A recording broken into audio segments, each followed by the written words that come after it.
Everyone, welcome back to Pine Hall Auto Diagnostics.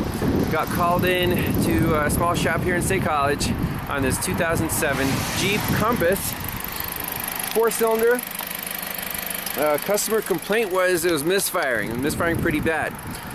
Shop said it was cylinder 1 misfire, and the tech, he swapped coils 1 and 2. Now he said number 1 was already replaced, so it's probably been to more than one shop battling this problem. And he said he swapped the coils around and it ran great. Okay, but then it started misfiring again on cylinder number 1.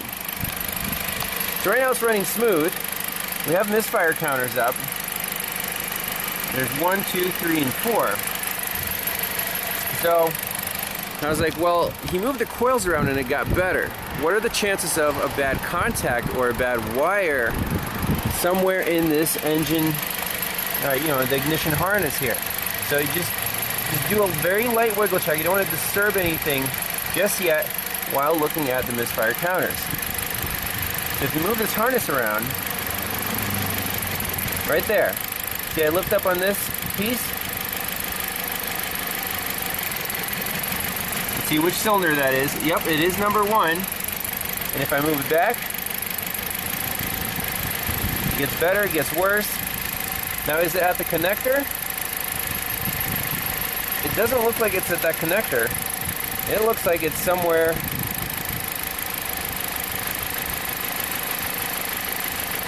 in this main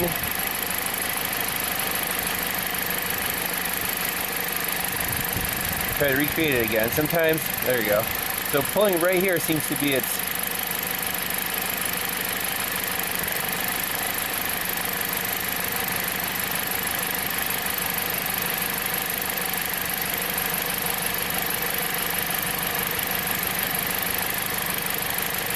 so it's hard to get it to act up. It's running great right now. You would think a broken wire would be more obvious.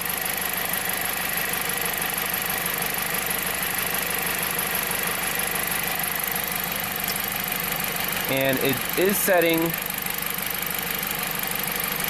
see, read fault code. This 302 ignition coil 1 secondary circuit insufficient ionization and multiple cylinder misfire. So I was playing around with it. But P0301. So you need to recreate right there. I mean, it doesn't take much.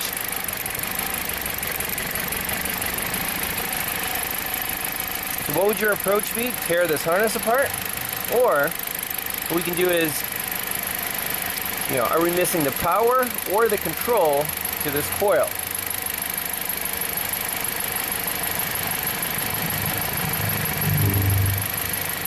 The power wire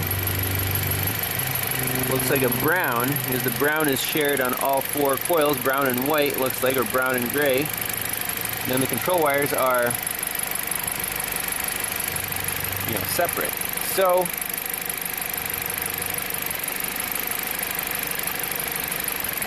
none of the other coils are dropping out, so I assume it's going to be the control wire.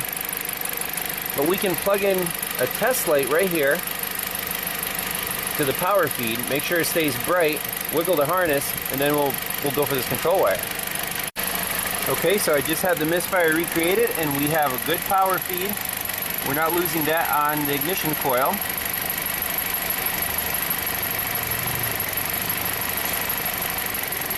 Right there, boom, boom, boom, boom, boom, boom, boom. It's misfiring.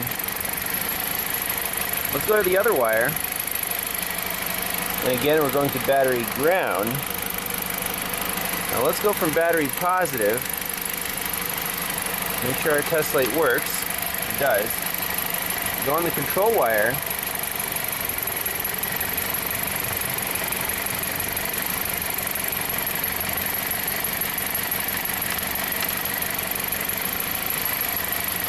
See that? So I hooked up my test light. Instantly made a misfire. Let's try another coil. So it doesn't like that. It doesn't like 1 extra amp of current.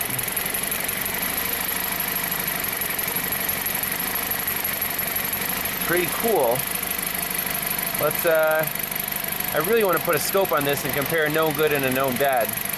What's the current, what's the voltage? Alright, we got two channels on the Pico scope. Channel 1 is on coil number 1 control. Channel 2 is on coil number 3 control because that's original and that's a known good. So when I touch the wiring harness right here,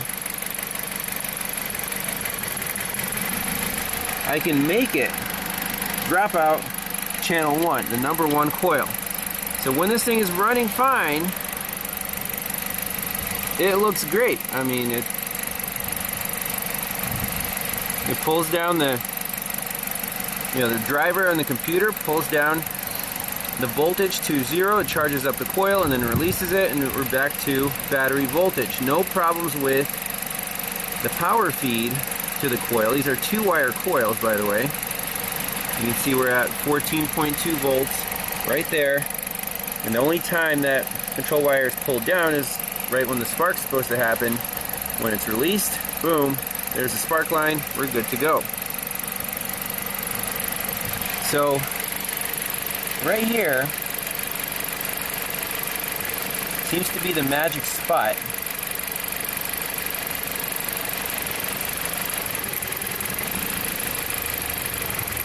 If I just pinch,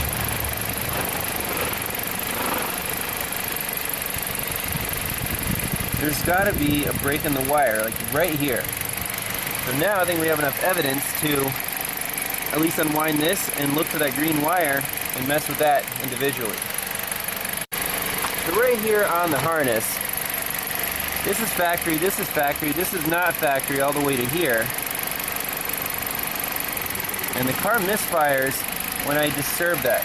Let's see if there's a butt connector hiding under here.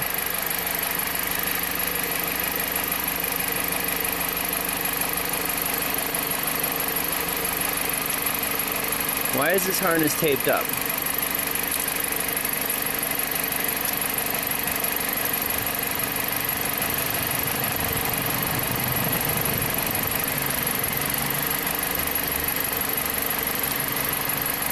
Da da da da da da da.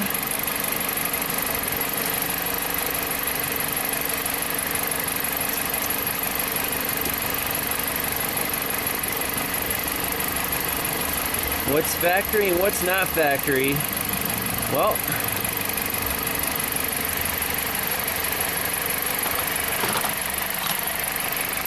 this is the green wire.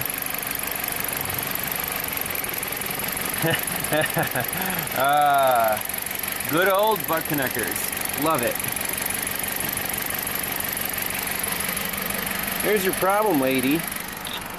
Let's fix this properly with some high quality solder and shrink wrap with the epoxy fill, and we'll leave the butt connectors for the amateurs. Alright, so here's the repair plan. I actually installed a little extension. See that red wire? So I think the green wire might have broken from stress and vibration. It was too short from the factory, and then they fixed it. It wasn't even a butt connector. They just twisted the wires together and put some shrink wrap on it. So not the correct way to repair that. Let's get the soldering iron out, toast that up, and put the shrink wrap on there, tape it all up. Alright, soldering iron is nice and hot. Let's just heat up these junctions and watch the solder flow right through all the copper wires.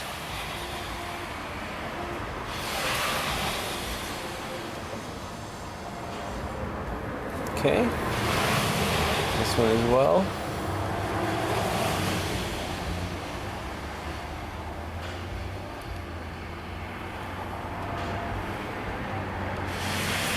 Beautiful.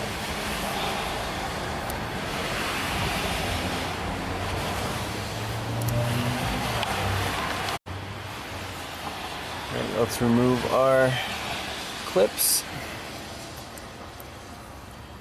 Put the shrink wrap right over like that so it covers the entire repair area. And just give it a little toast.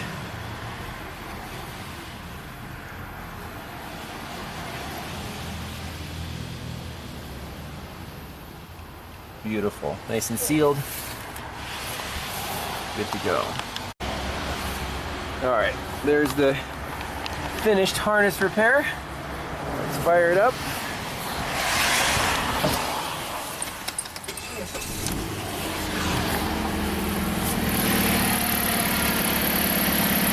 I am sure this problem is fixed. Scan for codes. And no DTCs, beautiful. Perfect. So, intermittent problems, Keith wiggle test came through. Look for those non-OEM harness spots. That's probably where you're gonna find your problem. So, that's it for this one. Thanks a lot for watching, and we'll see you next time. Bye-bye.